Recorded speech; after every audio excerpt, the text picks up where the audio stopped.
Dash general body shall admit members. Options നോക്കൂ. A special, B first, C last and D representative. Answer is option B first.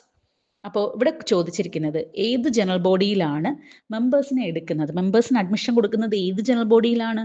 അപ്പോൾ എവിടെ ആയാലും ഫസ്റ്റിലായിരിക്കും അതൊക്കെ നടക്കുന്നത് അല്ലേ? അതുകൊണ്ട് തന്നെ ഫസ്റ്റ് ജനറൽ ബോഡി. അപ്പോൾ അഡ്മിഷൻ ഓഫ് മെമ്പേഴ്സും അലോട്ടഡ് ഷെയർസും ഒക്കെ നടക്കുന്നത് can be done by the first general ബോഡിയിലാണ്. Final authority in a cooperative society ആണ് നമ്മൾ എന്ത് പറയുന്നത്? ജനറൽ ബോഡി എന്ന് പറയുന്നത്. ഇത് ഏത് സെക്ഷനാണ്? Section 27. First general body meeting വിളിച്ചു കൂട്ടുന്നത് ആരാണ്? ചീഫ് പ്രൊമോട്ടർ ആണ്. എത്ര മാസത്തിനുള്ളിൽ? രജിസ്ട്രേഷൻ കഴിഞ്ഞ് 3 മാസത്തിനുള്ളിലാണ് chief promoter first general body meeting വിളിച്ചു കൂട്ടുന്നത്.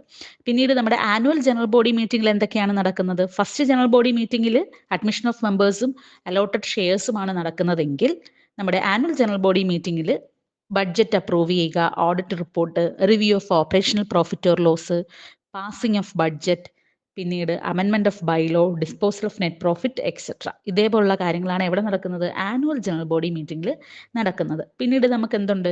റെപ്രസെൻറ്റേറ്റീവ് ജനറൽ ബോഡി മീറ്റിംഗ് ഉണ്ട്, ലാസ്റ്റ് ജനറൽ ബോഡി മീറ്റിംഗ് ഉണ്ട്. അപ്പം നമ്മൾ ഇവിടുത്തെ ക്വസ്റ്റ്യൻ എവിടാണ് മെമ്പേഴ്സിനെ അഡ്മിറ്റ് ചെയ്യുന്നത്? ഏത് ജനറൽ ബോഡി മീറ്റിംഗിലാണ് അവർ മെമ്പേഴ്സിനെ അഡ്മിറ്റ് ചെയ്യുന്നത്? ഏതാണ്? First general body meeting.